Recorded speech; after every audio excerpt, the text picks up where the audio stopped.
ಜಾಸ್ತಿ ವರ್ಡ್ ಬರಲ್ಲ ಇದರಲ್ಲಿ, ಇವೆರಡೇ ಬರೋದು. ಹೋಮೋಸ್ಪಿಯರ್, ಸ್ಟ್ರಾಟೋಸ್ಪಿಯರ್, ಸ್ಪಿಯರ್ ಅಂತ ಬರುತ್ತೆ ಅಷ್ಟೇ. ಸ್ಪಿಯರ್ ಅಂದ್ರೆ ಗೋಳ, ಗೋಳಾಕಾರ, ಸ್ಪಿಯರ್. ಭೂಮಿ, ನಮ್ಮ ಭೂಮಿ ಅರ್ತ್ ಇಸ್ ಸ್ಫೆರಿಕಲ್, ಅಂದ್ರೆ ಭೂಮಿ ಗೋಳಾಕಾರದಲ್ಲಿದೆ, ಸ್ಪಿಯರ್. ಓಕೆ, ಅರ್ಥ ಆಯ್ತಲ್ಲ? ಓಕೆ, ಸೊ ಇವಿಷ್ಟು 3 consonant plus vowel, 3 consonant plus vowel combination ಅಲ್ಲಿ ಬರುವಂತಹ combinations. SQU, CHL, CHR, SCR, SPL, STR, SPR and THR. ಇನ್ನೊಂದು ಯಾವುದು? SHR. SHR ಅಲ್ಲಿ ಜಾಸ್ತಿ ಇಲ್ಲ ಬಿಡಿ, ಬಟ್ ಗೊತ್ತಿರ್ಬೇಕದು. ಓಕೆ, ಇವಾಗ ಒಂದು ಐಡಿಯಾ ಬಂತಲ್ಲ, ಇದೇ ನಿಮಗೆ ಜಾಸ್ತಿ, ಇದಕ್ಕಿಂತ ಜಾಸ್ತಿ ಇಲ್ಲ. ಅಂದ್ರೆ 3 ಕಾನ್ಸನೆಂಟ್ ಇರೋದು, 4 ಕಾನ್ಸನೆಂಟ್ ಇರುವಂತದ್ದು ವರ್ಡ್ಸ್ ಬಹಳ ಕಡಿಮೆ ಇದೆ. ಒಂದು 3-4 ಇದಾವೆ ಅಷ್ಟೇ. ಅಂದ್ರೆ ಅದರಲ್ಲಿ ವೊವೆಲ್ಸೇ ಇರಲ್ಲ. ಉದಾಹರಣೆಗೆ ರಿದಮ್, ವೊವೆಲ್ಸ್ ಇಲ್ಲ ಅಂದ್ರೆ ವೊವೆಲ್ ಸೌಂಡ್ ಇರುತ್ತೆ, ಬಟ್ 4 ಕಾನ್ಸನೆಂಟ್ ಇಲ್ಲ. ಅಂದ್ರೆ ಇಲ್ಲಿ ನೋಡಿ, SPL ಆದ್ಮೇಲೆ ಎ ಬಂದೇ ಬರುತ್ತೆ, ಇಲ್ಲಿ STR ಆದ್ಮೇಲೆ ಎ ಬರುತ್ತೆ, ರೈಟ್? ಆಮೇಲೆ SPR ಆದ್ಮೇಲೆ ಎ ಬರುತ್ತೆ, ವೊವೆಲ್ ಬಂದೇ ಬರುತ್ತೆ. ಇಲ್ಲಿ ಇ ಬರುತ್ತೆ, ಇಲ್ಲಿ ಐ ಬರುತ್ತೆ. ಮತ್ತೆ ಇದಾದ್ಮೇಲೆ ಮತ್ತೊಂದು ಕಾನ್ಸನೆಂಟ್ ಬರುತ್ತಾ? ಇಲ್ಲ. ಆತರ ಇಂಗ್ಲಿಷ್ ಅಲ್ಲಿ ವರ್ಡ್ಸ್ ಇಲ್ಲ. 3 consonant, 3 consonant plus 1 vowel. 3 consonant ಆದ್ಮೇಲೆ ಕಾನ್ಸನೆಂಟ್ ಆಮೇಲೆ ವೊವೆಲ್ ಬರುತ್ತೆ. ಹಾಯ್ ಫ್ರೆಂಡ್ಸ್, ಇದೊಂದು ವಿಶೇಷ ಸೂಚನೆ. ನಮ್ಮಲ್ಲಿ ಇದೀಗ ಆನ್ಲೈನ್ ಸ್ಪೋಕನ್ ಇಂಗ್ಲಿಷ್ ಕೋರ್ಸ್ನ ಹೊಸ ಬ್ಯಾಚ್ ಶುರುವಾಗಿದೆ. ನೀವು ಇನ್ಮೇಲೆ ಎಲ್ಲೂ ಹೊರಗಡೆ ಹೋಗಿ ಇಂಗ್ಲಿಷ್ ಕಲಿಯುವ ಅವಶ್ಯಕತೆ ಇಲ್ಲ. ಮನೆಯಲ್ಲೇ ಕೂತ್ಕೊಂಡು ಯಾವುದೇ ಟೆನ್ಷನ್ ಇಲ್ಲದೆ, ಏನು ಮುಗಿದರೆ ಇಲ್ಲದೆ ಇಂಗ್ಲಿಷ್ ಮಾತಾಡೋದನ್ನ ಕಲಿಯಬಹುದು. ಸ್ನೇಹಿತರೆ, ಸ್ಪೋಕನ್ ಇಂಗ್ಲಿಷ್ ಮಾತ್ರ ಅಲ್ಲ, ನಿಮಗೆ ಇಂಗ್ಲಿಷ್ನ ಓದಲಿಕ್ಕೆ ಬರಲಿಕ್ಕೆ ಬರಲ್ಲ ಅಂತ ಇಟ್ಕೊಳ್ಳಿ. ಈಗ ಇಂಗ್ಲಿಷಲ್ಲಿ ನಿಮಗೆ ಓದಲಿಕ್ಕೆ ಬರಲಿಕ್ಕೆ ಬರಲ್ಲ, ಬರೀ ನಿಮಗೆ ABCD ಮಾತ್ರ ಗೊತ್ತು, ಅಥವಾ ABCD ಓದಿಲ್ಲ ಅಂತ ಇಟ್ಕೊಳ್ಳಿ. ಸೊ ABCD ಓದಿಲ್ಲ ಅಂತ ಪರವಾಗಿಲ್ಲ, ನಾವು ನಿಮಗೆ ಇಂಗ್ಲಿಷ್ನ ಬೇಸಿಕ್ಕಿಂದನೇ ಓದಲಿಕ್ಕೆ ಮತ್ತೆ ಬರಲಿಕ್ಕೆ ಸಹ ಹೇಳ್ಕೊಡ್ತೀವಿ. ಅದು ಅಲ್ಲದೆ ನೀವು ಒಂದು ವೇಳೆ ಕನ್ನಡನೇ ಬರಲ್ಲ ಅಂತ ಇಟ್ಕೊಳ್ಳಿ, ಕನ್ನಡನೂ ಹೇಳ್ಕೊಟ್ಟು ಕನ್ನಡದಿಂದ ಇಂಗ್ಲಿಷ್ನ ಹೇಗೆ ಓದೋದು, ಕನ್ನಡನೂ ನಾವು ಹೇಳ್ಕೊಟ್ಟು ಅದರ ಮೂಲಕ ಇಂಗ್ಲಿಷ್ನ ಹೇಗೆ ಕಲಿಯೋದು ಅನ್ನೋದನ್ನ ನಾವು ಈ ಕೋರ್ಸಲ್ಲಿ ಇನ್ಕ್ಲೂಡ್ ಮಾಡಿದ್ದೀವಿ. ಸ್ನೇಹಿತರೆ, ಈ ಕೋರ್ಸನ್ನು ಚಿಕ್ಕ ಮಕ್ಕಳನ್ನು ಹೊರತುಪಡಿಸಿ ಬೇರೆ ಯಾರು ಬೇಕಾದ್ರೆ ಈ ಕೋರ್ಸ್ಗೆ ಜಾಯ್ನ್ ಆಗಬಹುದು. ನೀವು ಕೆಲಸಕ್ಕೆ ಹೋಗಿರ್ಬೋದು, ಮನೇಲಿ ಇರ್ಬೋದು, ಅಥವಾ ನೀವು ಯಾವುದೋ ಒಂದು ಬಿಸ್ನೆಸ್ ಮಾಡ್ತಾ ಇರ್ಬೋದು. ಓಕೆ, ಸೊ ಯಾರು ಬೇಕಾದರೂ ಈ ಕೋರ್ಸ್ನ ಜಾಯ್ನ್ ಆಗಬಹುದು. ಹಾಗಾದ್ರೆ ಸ್ನೇಹಿತರೆ, ತಡ ಯಾಕೆ? ಈ ಸ್ಪೋಕನ್ ಇಂಗ್ಲಿಷ್ ಕೋರ್ಸ್ ಮತ್ತು English basic reading and writing ಕೋರ್ಸ್ನ ಜಾಯ್ನ್ ಆಗಬೇಕು ಅಂತ ಆಸಕ್ತಿ ಇರೋರು ಈ ಕೂಡಲೇ ನಿಮ್ಮ ಫೋನ್ ತೆಗೆದುಕೊಳ್ಳಿ, ಹಾಗೂ ಇಲ್ಲಿ ಬರ್ತಿರುವಂತಹ ನಂಬರ್ಗೆ ಅಥವಾ ಕೆಳಗಡೆ ಬರ್ತಾ ಇರುವಂತಹ ನಂಬರ್ಗೆ ನೀವು ಕರೆ ಮಾಡತಕ್ಕದ್ದು, ಅಥವಾ ವಾಟ್ಸ್ಆ್ಯಪ್ನಲ್ಲಿ ಸಂಪರ್ಕಿಸಿ ನಿಮ್ಮ ಹೆಸರನ್ನು ರಿಜಿಸ್ಟರ್ ಮಾಡಿಕೊಳ್ಳಿ. ಹಾಗೆ ಬರೋದು. ಬೇರೆ ಅದು ಬಿಟ್ಟು ಇನ್ನೊಂದು ಸೇರ್ಸ್ಲಿಕ್ಕೆ ಆಗೋದು. 4 ಕಾನ್ಸನೆಂಟ್ ಹೇಳಲಿಕ್ಕೆ ಆಗಲ್ಲ ಬಾಯಲ್ಲಿ, 3 ನಮಗೆ ಹೇಳಲಿಕ್ಕೆ ಆಗೋದು ಮ್ಯಾಕ್ಸಿಮಮ್. ಓಕೆ, ಸೊ ಇದು ನಿಮಗೆ 3 ಕಾನ್ಸನೆಂಟ್ ವರ್ಡ್ಸ್. ಸೊ ಮ್ಯಾಕ್ಸಿಮಮ್ ನಿಮಗೆ ಕೂಡಿಸಿ ಓದಬೇಕಾಗಿರೋದು ಇಷ್ಟು ಅಕ್ಷರಗಳು. ಎಷ್ಟು? 4 ಅಕ್ಷರಗಳು. ಉದಾಹರಣೆಗೆ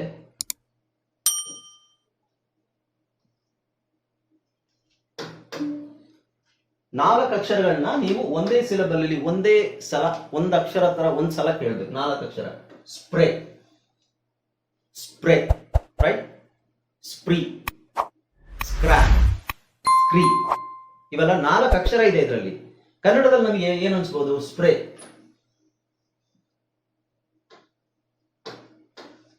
ಇದು ಸ್ಪ್ರೇ ಅಲ್ವಾ? ಕನ್ನಡ ಲೆಕ್ಕದಲ್ಲೇ ನೋಡಿ, ನೀವು ಕನ್ನಡ ಬರಿಬೇಕಂದ್ರೆ ಅದು ಕಷ್ಟ ಉಂಟು ಬರೆಯಕ್ಕೆ. ಸುಮ್ಮನೆ ಹಾಗೆ ಬರೀಲಿಕ್ಕೆ ಆಗೋದಿಲ್ಲ. ಫಸ್ಟ್ ಸಾ ಬರಿಬೇಕು, ಆಮೇಲೆ ನೋಡಿ ಸ ಬರಿಬೇಕು, ಸಾಕೆ ಎ ಒತ್ತು ಕೊಡ್ಬೇಕಾ? ಎ ಒತ್ತು ಕೊಟ್ರೇನೆ ಅದು ಸೇ ಆಗೋದು. ಆಮೇಲೆ ಪ ಬರಿಬೇಕು, ರೈಟ್?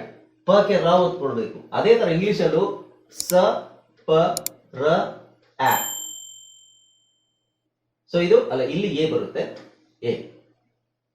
ಓಕೆ, ಸೊ ಇವಿಷ್ಟನ್ನು ಒಟ್ಟಿಗೆ ಒಂದೇ ಸಲ ಕೇಳ್ತೀವಿ ನಾವು, ಒಂದೇ ಸಿಲೆಬಲ್. ಅದಕ್ಕೆ ಸಿಲೆಬಲ್ ಅಂತ ಹೇಳ್ತೀವಿ. ಸಿಲೆಬಲ್ ಒಂದೇ ಸಲಕ್ಕೆ. ಈಗ ಒಂದು ಚಪ್ಪಾಳೆ, ಸ್ಪ್ರೇ, ಸ್ಪ್ರೇ, ಸ್ಪ್ರೇ, ಸ್ಪ್ರಾ, ಸ್ಪ್ಲಾ, ಸ್ಪ್ಲೇ, ಇವೆಲ್ಲ ಒಂದೇ ಚಪ್ಪಾಳೆಗೆ ಮುಗಿಯುತ್ತೆ. ಅದಕ್ಕೆ ನಾವು ಸಿಲೆಬಲ್ ಅಂತ ಹೇಳ್ತೀವಿ.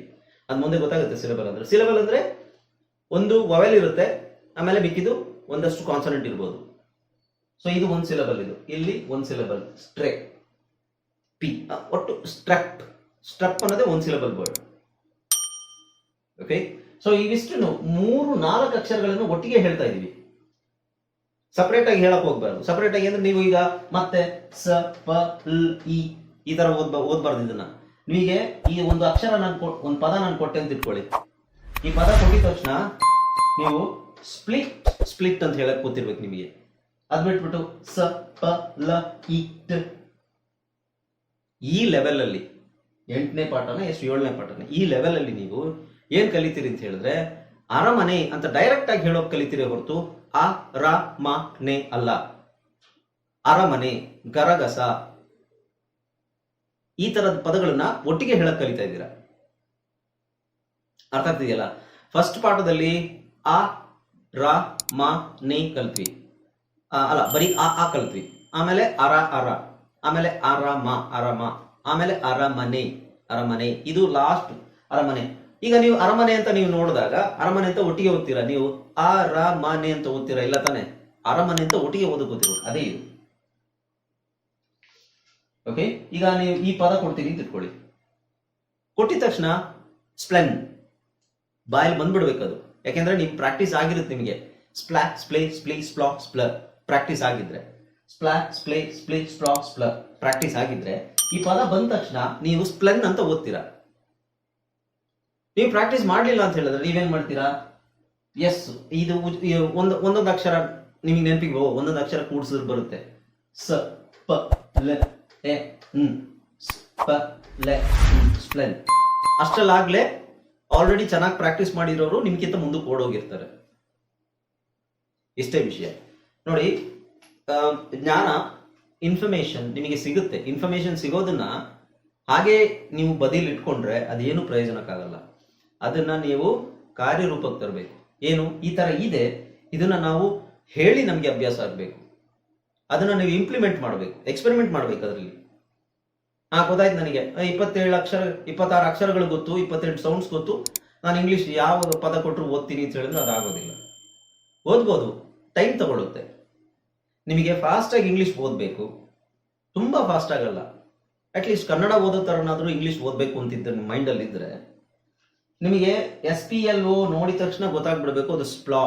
ಇಲ್ಲ ಸರ್, ನಾನು ಅಕ್ಷರ ಕೂಡ್ಸ್ ಓದ್ತೀನಿ. ಕೂಡ್ಸ್ ಓದೋ ಟೈಮ್ ಮುಗೀತು. ಕೂಡ್ಸ್ ಓದೋ ಟೈಮು ಫಸ್ಟ್, ಸೆಕೆಂಡ್, 3, 4ನೇ ಪೀರಿಯಡ್ ಅಲ್ಲಿ. ಈಗ ಆಲ್ರೆಡಿ 1 ಮಂತ್ ಆಯ್ತಲ್ವಾ, ರೈಟ್? 1 ಮಂತ್ ಆಗಿಲ್ಲ, ಒಂದು ಕ್ಲಾಸ್ ಏನೋ ಬ್ಯಾಲೆನ್ಸ್, ರೈಟ್? 11ನ 12ನೇ ಕ್ಲಾಸ್ ಅಲ್ವಾ? 1 ಮಂತಿಗೆ ನೀವು ಯಾವ ಲೆವೆಲ್ ಅಲ್ಲಿ ಇರಬೇಕು ಅಂದ್ರೆ, ಇದು ನಾನು ತೋರಿಸಿದ ತಕ್ಷಣ ಸ್ಕ್ರಾಲ್, ಇದು ತೋರಿಸಿದ ತಕ್ಷಣ ಸ್ಕ್ರಿಪ್ಟ್, ಇದು ತೋರಿಸಿದ ತಕ್ಷಣ ಸ್ಕ್ರಪ್. ಹೇಗೆ ಹೇಳ್ತೀರಾ ಅಂತ ಹೇಳಿದ್ರೆ, ಸರ್ ಇದು 3 ಕಾನ್ಸನೆಂಟ್ ಪ್ಲಸ್ ವೊವೆಲ್ ಇದೆ, ಸ್ಕ್ರಾ, ಅದನ್ನು ಒಂದೇ ಸಲ ಓದ್ಬೋದು. ಈ ಪಿ ನ ಲಾಸ್ಟಿಗೆ ಆಡ್ ಮಾಡ್ಕೋಬಹುದು. ಸ್ಕ್ರಾ ನನಗೆ ಪ್ರಾಕ್ಟೀಸ್ ಆಗಿದೆ, ಸ್ಕ್ರಾಪ್. ಓಕೆ, ಸೊ ನೆಕ್ಸ್ಟ್ ಲೆವೆಲ್ಗೆ ಹೇಗಿರುತ್ತೆ ಅಂದ್ರೆ ಸ್ಕ್ರಾ ಅಂತ ಮಾತ್ರ ಇರುತ್ತೆ ನಿಮ್ಮ ಮುಂದೆ. ಪಿ ಸ್ಕ್ರಾಪ್, ಮತ್ತೆ ಪಿ ಹೋಗುತ್ತೆ, ಬಿ ಸ್ಕ್ರಾಂಬ್. ಆಮೇಲೆ ಬೇರೆ ಬೇರೆ ಅಕ್ಷರಗಳ ಆಡ್ ಆಗ್ತಾ ಹೋದಾಗ ಸ್ಕ್ರಾ ಹಾಗೆ ಇರುತ್ತೆ. ಸ್ಕ್ರಾನ ನೀವು ನೋಡಿದ ತಕ್ಷಣ ಹೇಳಕ್ಕೆ ಪ್ರತಿಯೊಂದು ಪದದಲ್ಲೂ ಮತ್ತೆ ಸ್ಕ್ರಾನೇ ಫಸ್ಟ್ ಇಂದ ಓದೋದಲ್ಲ. ಸ, ಕ, ರ, ಆ ಅಲ್ಲ. ಸ್ಕ್ರಾ ಆಲ್ರೆಡಿ ನಿಮ್ಮ ಹತ್ರ ಡಿಫಾಲ್ಟ್ ಆಗಿ ಗೊತ್ತಿರಬೇಕು. ಮುಂದೆ ನಾವ್ ಏನ್ ಹೇಳ್ತೀವಿ ಅದಕ್ಕೆ ಆಡ್ ಮಾಡ್ತಾ ಹೋಗ್ಬೇಕು. ಈ ಉದಾಹರಣೆಗೆ ನಾನು ಹೇಳಿದ್ನಲ್ಲ, ಕಾ ಕನ್ನಡದಲ್ಲಿ ಕಾ ನನಗೆ ಗೊತ್ತು. ಕಾಗೆ ಇದಾಕದ್ರೆ ಏನು ಓದ್ತೀರಾ? ಕಾಡು. ಓಕೆ, ಗೆ ಹಾಕಿದ್ರೆ ಕಾಗೆ, ಲು ಹಾಕಿದ್ರೆ ಕಾಲು, ಳು ಹಾಕಿದ್ರೆ ಕಾಳು. ಸೊ ಕಾ ಹಾಗೆ ಇರುತ್ತೆ. ಅದೇ ತರ ನಿಮಗೆ ಸ್ಟ್ರೀ ಹಾಗೆ ಇರುತ್ತೆ. ಸ್ಟ್ರೀ, ಈ ಸ್ಟ್ರೀನ ನಾನು ಅಲ್ಲ, ಸ್ಟ್ರೀ ಅಂದ್ರೆ ಒಂದು ಎಕ್ಸಾಂಪಲ್. ಸ್ಟ್ರೀನ ನಾವು ಕ ಅಂತ ತಗೋಬೇಕು. ಸ್ಟ್ರೀ ಅನ್ನೋದು ಹಾಗೆ ಇರುತ್ತೆ. ಸ್ಟ್ರೀಗೆ ಪಿ ಹಾಕ್ಬೋದು ಅಥವಾ, ಓಕೆ ಎಕ್ಸಾಂಪಲ್,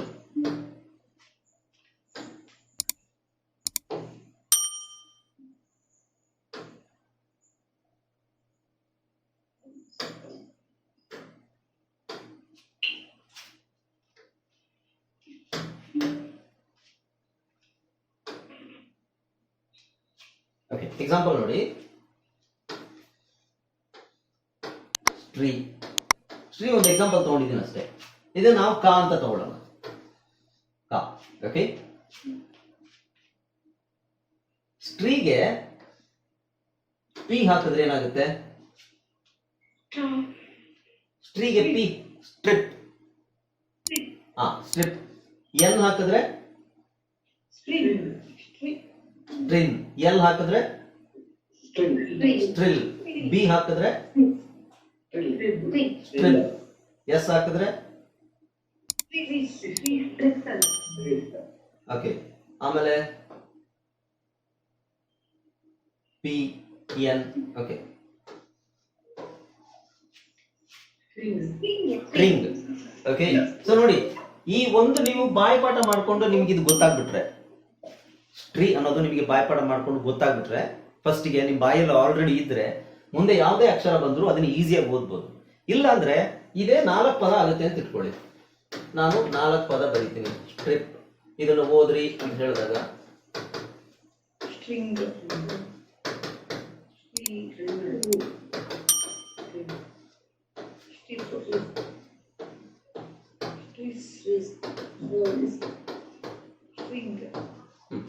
ಈ ತರ ಓದಿ ಅಂತ ಹೇಳಿದಾಗ ನೀವೇನ್ ಮಾಡ್ತೀರಾ, ಇಲ್ಲಿಂದ ಓದಕ್ ಸ್ಟಾರ್ಟ್ ಮಾಡ್ತೀರಾ. ಸ ಟ ರ ಇ ಪ ಸ್ಟ್ರಿಪ್. ಚೆನ್ನಾಗಿ ಪ್ರಾಕ್ಟೀಸ್ ಮಾಡಿರೋರು ನಿಮ್ಗಿಂತ ಆಲ್ರೆಡಿ ಮುಂದೆ ಹೋಗಿರ್ತಾರೆ. ನೀವು ಇದು ಓದೋಷ್ಟರಲ್ಲಿ, ನೀವು ಒಂದು ಪದ ಓದೋಷ್ಟರಲ್ಲಿ ಅವ್ರು ಎಲ್ಲಾ ಪದ ಓದಿರ್ತಾರೆ. ನೆನ್ಪಿಟ್ಕೊಳ್ಳಿ, ನೀವು ಪ್ರಾಕ್ಟೀಸ್ ಮಾಡದೇ ಇದ್ರೆ, ನೀವು ಒಂದು ಪದ ಓದೋಷ್ಟರಲ್ಲಿ ನಿಮ್ ಜೊತೆಗಿರೋರು ಚೆನ್ನಾಗಿ ಪ್ರಾಕ್ಟೀಸ್ ಮಾಡಿರೋರು, ಮ್ಯೂಟ್ ಮಾಡ್ಕೊಳ್ಳಿ ಸವಿತಾ. ನೀವು ಒಂದು ಪದ ಸ ಟ ರ ಇ ಪ ನೀವು ಈ ತರ ಓದೋಷ್ಟರಲ್ಲಿ ನಿಮ್ ಜೊತೆಗೆ ಚೆನ್ನಾಗಿ ಪ್ರಾಕ್ಟೀಸ್ ಮಾಡಿರೋರು ಎಲ್ಲ ಓದಿ ಮುಗಿಸಿರ್ತಾರೆ. ಇದು ಮೈಂಡಲ್ಲಿ ಇಟ್ಕೊಳ್ಳಿ. This is very important. ಅರ್ಥ ಆಗ್ತಿದೆಯಾ ನಾನು ಹೇಳ್ತಿರೋದು? ನಿಮಗೆ ನಾನು ಹೇಳ್ಕೊಟ್ಟಿದ್ದೀನಿ ಸ್ಟ್ರಾ ಸ್ಟ್ರೇ ಸ್ಟ್ರೇ ಸ್ಟ್ರಾ ಸ್ಟ್ರ, ಈ ತರ ನಾನು ಹೇಳ್ಕೊಟ್ಟಿದ್ದೀನಿ. ಅಂದ್ರೆ ಏನು ಪ್ರಾಕ್ಟೀಸ್ ಮಾಡಿಸ್ತೀನಿ ಇನ್ನೊಂದ್ಸಲ ಹೇಳ್ತಾ ಇರೋದು ನಾನು ನಿಮಗೆ.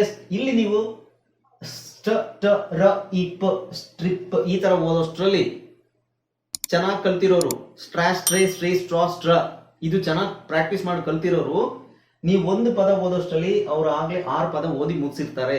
ಹೇಗೆ? ಅವರಿಗೆ ಇದು ಗೊತ್ತು. ಅವ್ರು ಓದೋದು ಎಷ್ಟು? ಪಿ ಮಾತ್ರ ಓದೋದು. ಸ್ಟ್ರಿಪ್, ಸ್ಟ್ರಿಂಗ್, ಸ್ಟ್ರಿಲ್, ಸ್ಟ್ರಿಪ್, ಸ್ಟ್ರೆಸ್, ಸ್ಟ್ರಿಂಗ್. ಯಾಕೆ? ಅವರಿಗೆ ಆಲ್ರೆಡಿ 3/4 ಭಾಗ ಗೊತ್ತು. ಪದದಲ್ಲಿ 3/4 ಭಾಗ ಗೊತ್ತು. ಯಾಕೆಂದ್ರೆ ಅವ್ರು ಪ್ರಾಕ್ಟೀಸ್ ಮಾಡಿದ್ದಾರೆ. ಇಲ್ಲ ನೀವು ಪ್ರಾಕ್ಟೀಸ್ ಮಾಡಿಲ್ಲ, ಜಸ್ಟ್ ಸುಮ್ಮನೆ ಪಾಠ ಕೇಳ್ಕೊಂಡು ಹಾ ಸರಿ ನೆಕ್ಸ್ಟ್ ಪಾಠ ಯಾವುದು, ನೆಕ್ಸ್ಟ್. ಕೆಲವರಿಗೆ ಇದೊಂದು ಅಭ್ಯಾಸ ಇದೆ, ಮುಂದಿನ ಪಾಠ ಯಾವುದು ಈಗ ಏನ್ ನಡೀತಾ ಇದೆ ಆ ಪಾಠದ ಬಗ್ಗೆ ಅಷ್ಟೊಂದು ಆಸಕ್ತಿ ಇರಲ್ಲ. ಸರಿ ಹಿಂದೇನೋ ನನಗೆ ಗೊತ್ತಾಯ್ತು, ಮುಂದಿನ ಯಾವುದು. ಓಕೆ, ಸೊ ಮುಂದೆ ಏನ್ ಪಾಠ ಇದೆ ಅನ್ನೋದ್ರ ಬಗ್ಗೆ ತಲೆ ಕೆಡಿಸ್ಕೋಬೇಡಿ. ಮುಂದಿನ ಪಾಠ ನಿಮಗೆ ಸಿಗುತ್ತೆ, ಎಲ್ಲೂ ಹೋಗೋದಿಲ್ಲ.